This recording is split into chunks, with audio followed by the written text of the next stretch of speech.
On a sweltering Monday morning at a high-rise construction site in downtown Atlanta, the atmosphere was thick with tension as workers gathered for a mandatory safety meeting.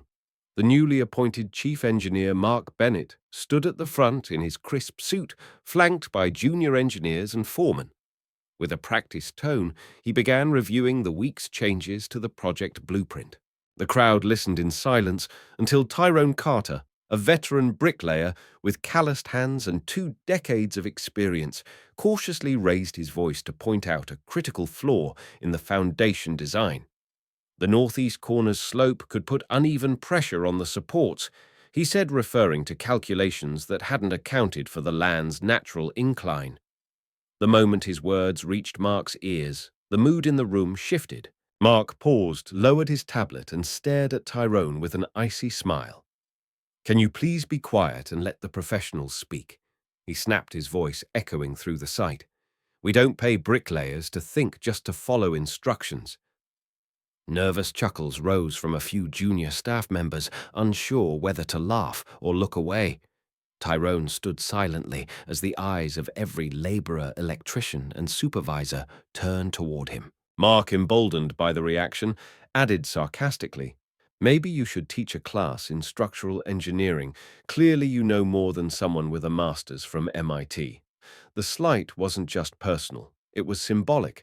It underscored the hierarchy, the prejudice, and the quiet assumption that someone who wore a hard hat couldn't possibly understand what lay beneath the surface of architectural design. Despite the humiliation, Tyrone didn't flinch. He met Mark's eyes with a measured calm and simply nodded.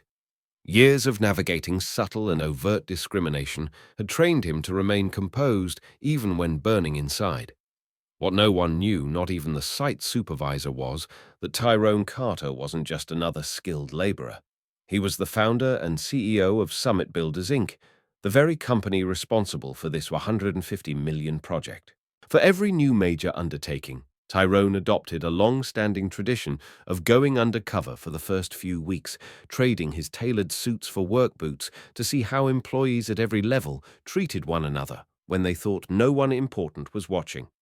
Mark Bennett, hired only 2 months prior, had never met the owner.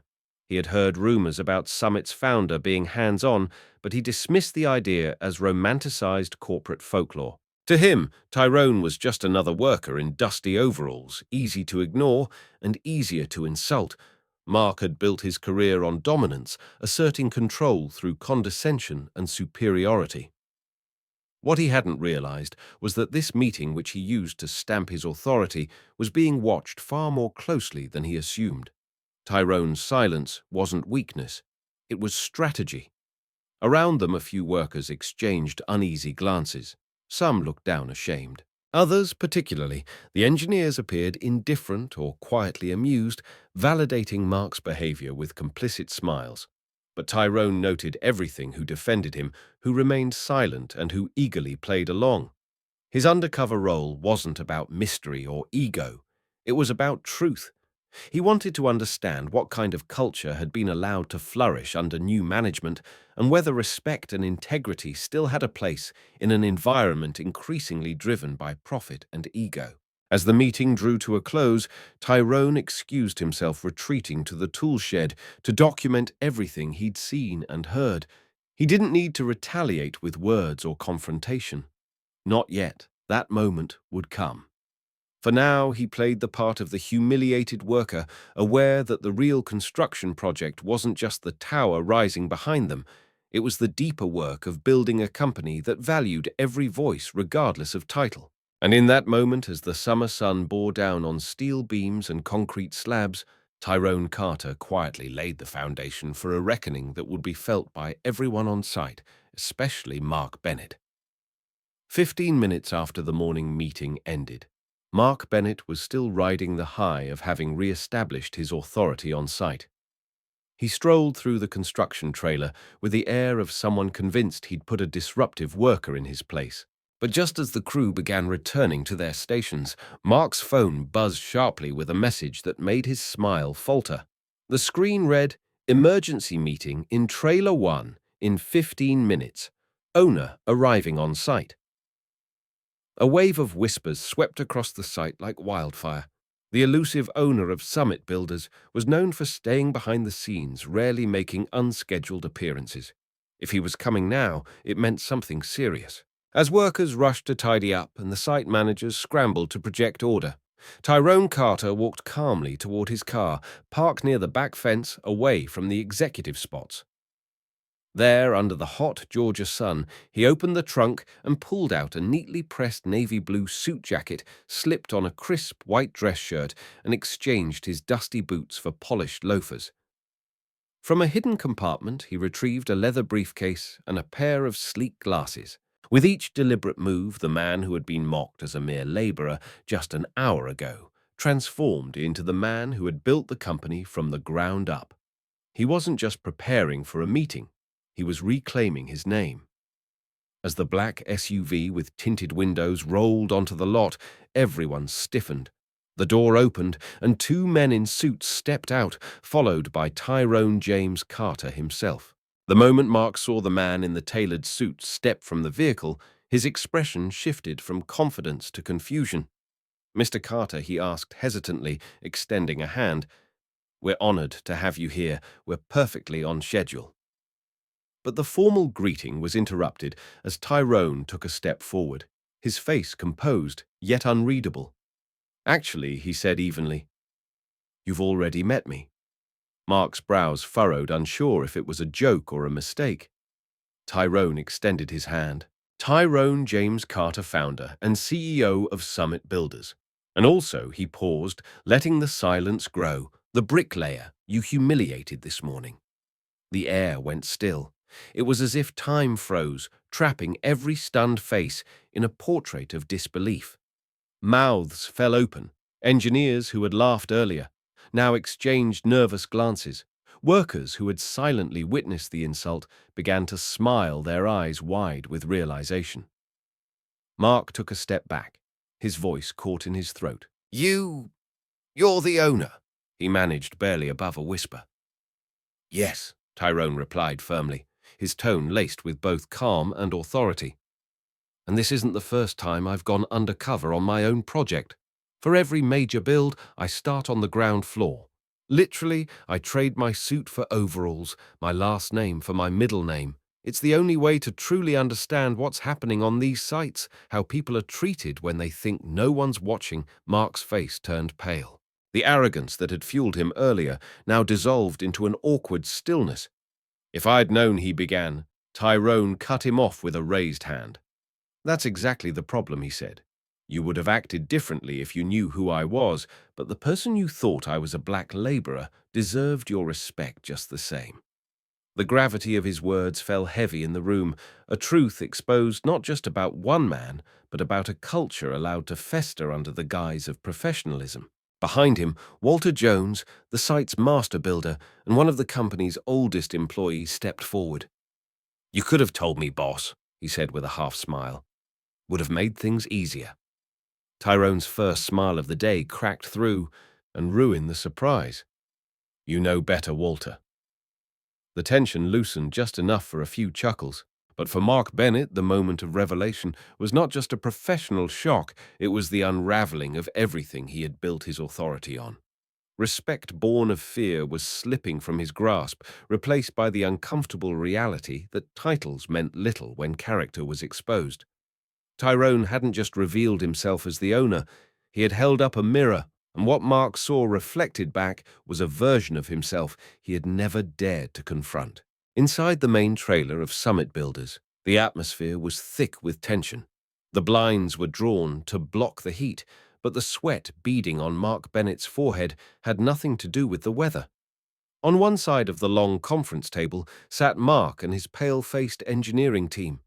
On the other, Tyrone James Carter sat in his tailored suit, flanked by Walter Jones and two independent safety auditors. No one spoke. The only sound in the room was the low hum of the overhead fan, until Tyrone leaned forward and calmly broke the silence. "Let's get to the point," he said. "Why were the concerns I raised this morning not just ignored, but ridiculed?"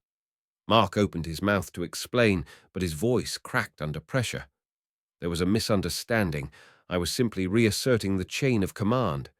Tyrone tapped on his tablet and cast the screen onto the wall. According to Summit's operations manual, every employee, regardless of rank or title, has a responsibility to report safety hazards. He said, his tone sharp but measured. With another tap, a hidden recording from the earlier meeting filled the room. Mark's own voice rang out. Here we work with calculations, not the gut instincts of a bricklayer who probably doesn't even know how to read a tape measure. The soundbite hit like a slap.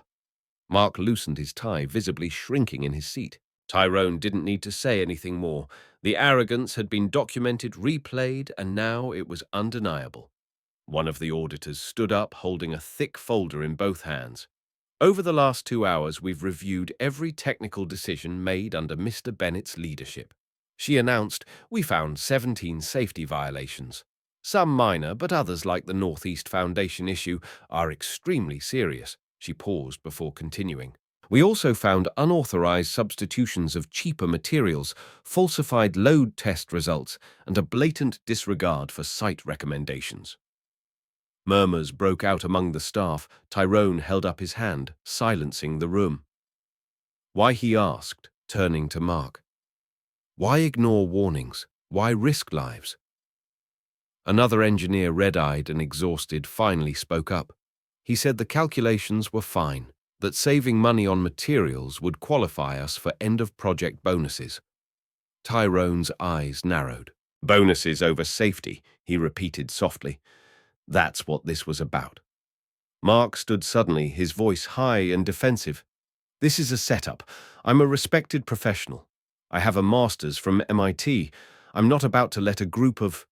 He caught himself, but it was too late. Tyrone's voice dropped low, cutting through the air like steel. A group of what Mr. Bennett bricklayers, black men, say it. The silence that followed was suffocating. Mark slumped back into his chair, defeated. Tyrone reached into a folder and pulled out a document. This is your termination letter, he said flatly. You have 2 choices. First, termination with cause, civil proceedings for negligence and falsification, and your license will be reviewed by the board. Mark swallowed hard. Second option. Tyrone nodded. You resign, voluntarily, return any bonuses, and spend the next 6 months working unpaid as a construction instructor in our community training program. You have 5 minutes to decide.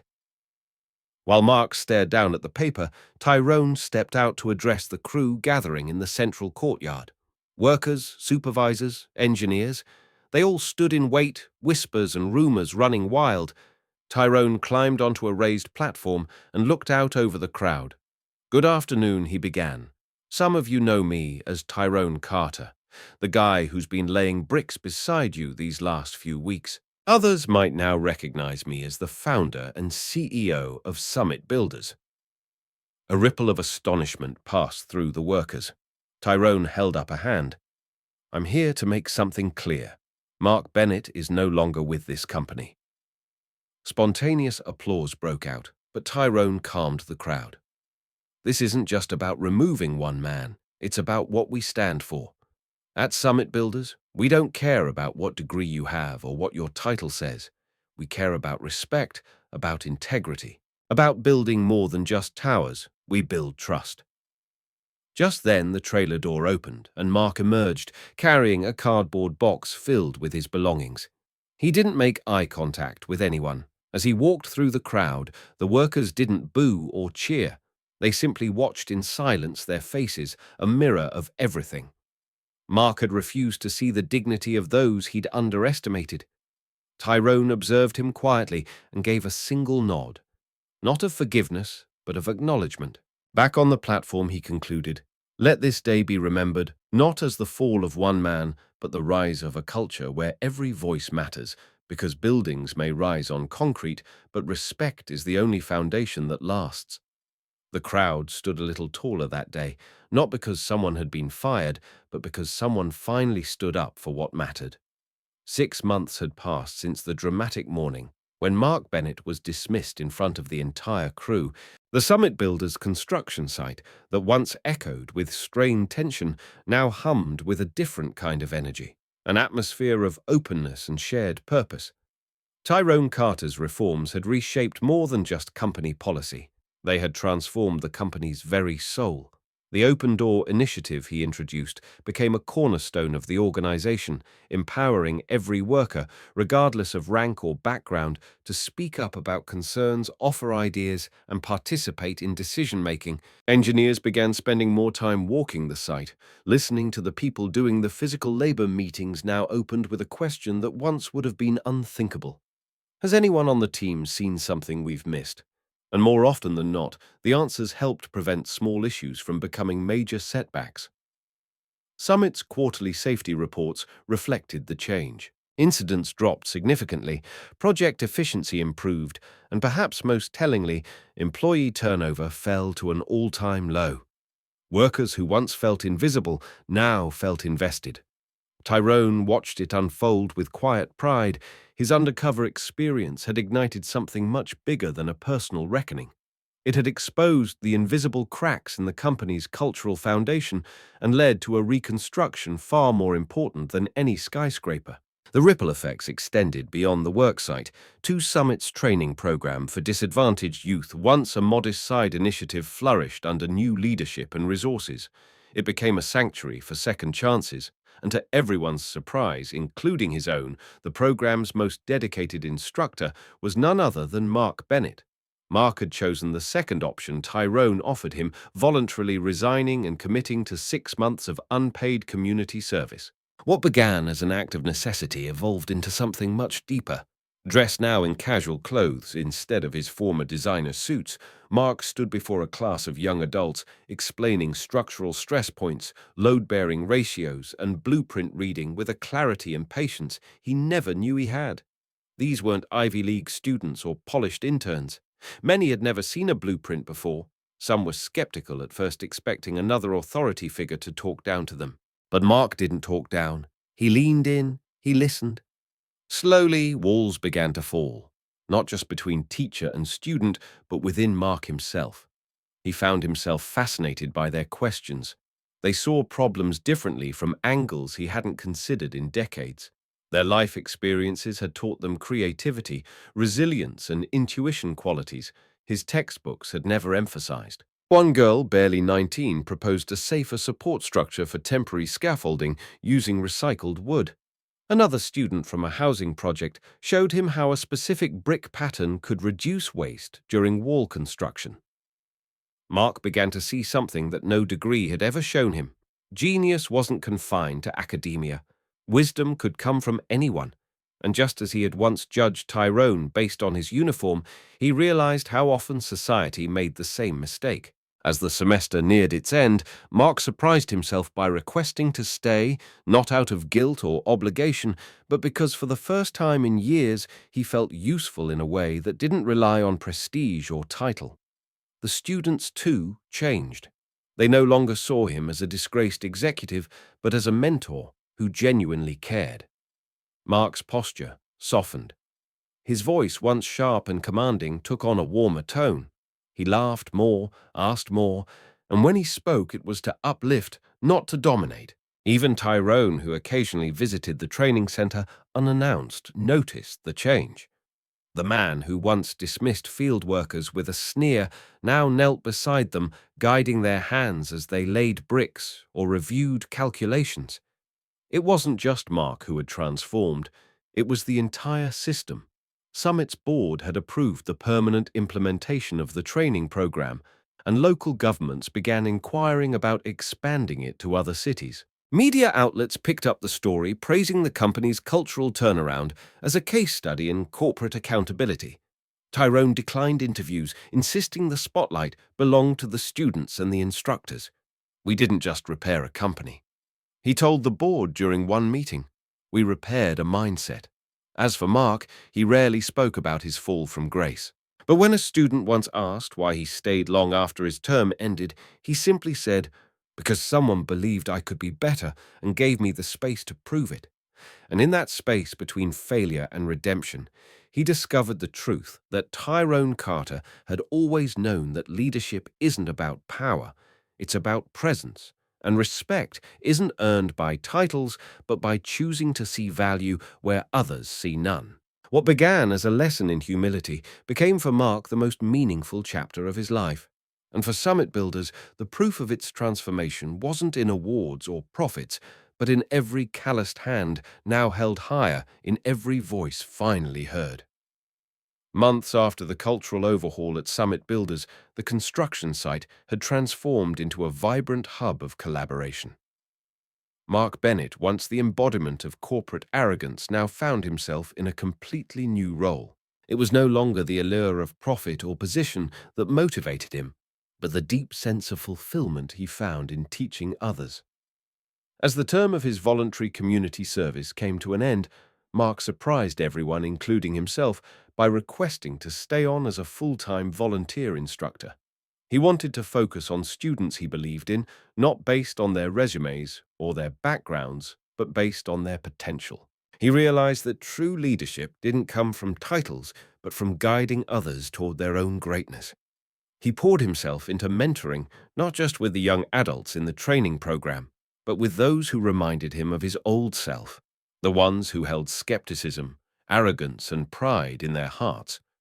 Mark, now transformed, used every moment to challenge their preconceived notions, to teach them the lessons he had learned the hard way. It wasn't about prestige salary or the respect he once demanded. It was about investing in the future of others and breaking down the barriers that had once held him back. Tyrone Carter, the visionary behind Summit's transformation, watched as his former adversary. Mark flourished in his new role. Tyrone had never believed in the simple idea of punishing those who had wronged others. Instead, he saw the opportunity for growth and change in every individual, no matter their past mistakes. The lesson Tyrone had learned through his years in the industry was that leadership wasn't about lording over others with power and authority. It was about recognizing the humanity in everyone. Even those who had once dismissed that humanity in others, Tyrone had given Mark the space to redeem himself, to come to terms with his flaws, and to understand that a leader's job wasn't just to inspire, but to help others realize their own potential. Tyrone had also understood that change had to come from within the individual. Mark's transformation was proof that people could break free from their biases if given the right tools and guidance. As Tyrone watched the transformation unfold, he reflected on the core values that had guided him throughout his career. To him, leadership was a shared journey, not one of domination, but of connection. Tyrone's vision had never been about getting revenge or asserting control. It had always been about guiding people to see beyond their own limited perspectives. The process was slow, but it was real. Mark's change wasn't just a reflection of Tyrone's patience, it was the manifestation of the power of empathy and understanding. In the weeks that followed Mark's official entry into the volunteer program, Tyrone often found himself walking the site with him, talking not just about work, but about life leadership and the lasting impact one person could have on others. He saw Mark not just as a former executive who had fallen from grace, but as someone who was finding redemption through the very act of lifting others up. The impact of these changes at Summit Builders rippled outward. It wasn't just about the company's profits, project deadlines, or safety measures, though those had significantly improved. It was about the culture that had taken root among the workers, the way they now supported one another, and the sense of shared respect that permeated every aspect of their work. It was clear that Tyrone's leadership had built more than just physical structures. It had built a strong foundation for something more important: trust and respect. The values of inclusivity, mentorship, and humility had become the very cornerstones of Summit's operations. As Tyrone and Mark walked through the building, it wasn't the polished floors or the gleaming walls that they marveled at. It was the human connection that had grown in place of the past. Bitterness, Summit Builders' new motto, proudly displayed at headquarters, encapsulated the essence of their transformation. We build structures with materials, but we build respect with humility. The words, which had once seemed like lofty ideals, were now lived every day on the construction sites, in the training programs, and in the everyday interactions between employees. It was a reminder to everyone who entered the headquarters that true strength didn't come from the materials they used to build buildings, but from the way they treated each other. The motto wasn't just for show, it was a testament to the legacy Tyrone and Mark had worked to create. They had built more than just skyscrapers. They had created a lasting framework for human dignity and respect that would stand the test of time. As time went on, the legacy of summit builders continued to grow. Other companies in the industry began to take notice, with many asking how Summit had turned its operations around so dramatically. Tyrone, ever humble, credited the change to the people who had made it happen, not just himself, but every worker who had embraced the new culture. For him, the most significant accomplishment wasn't the increase in profits or the rise to industry prominence. It was knowing that he had helped to shape a workplace where every worker felt heard, valued, and respected. As he looked to the future, Tyrone was more determined than ever to continue fostering an environment where leaders were made, not born, and where every individual could thrive, not just as an employee, but as a person. In the end, the transformation at Summit Builders wasn't just about fixing the company, it was about reshaping lives. It was about giving people, no matter their past or their position, the opportunity to change, grow, and leave a positive mark on the world around them. And as for Mark Bennett, he had finally found what he had been searching for all along: fulfillment through service and a sense of purpose that went far beyond his former pursuit of power and prestige. Summit Builders' true legacy was no longer just the buildings it created. It was the people whose lives had been forever changed by the lessons of humility, respect, and empathy. If this story moved you, made you reflect, or opened your heart to a deeper truth about leadership, dignity, and transformation, we invite you to become part of something bigger. At Deep Inside HQ, we're committed to sharing powerful stories that challenge prejudice, celebrate humanity, and remind us all that true strength lies in compassion. Subscribe now, turn on the notification bell, and join a growing community that believes in change through understanding. Don't just watch, engage, comment. Share your thoughts and be a part of a movement that's reshaping the way we see the world, one story at a time.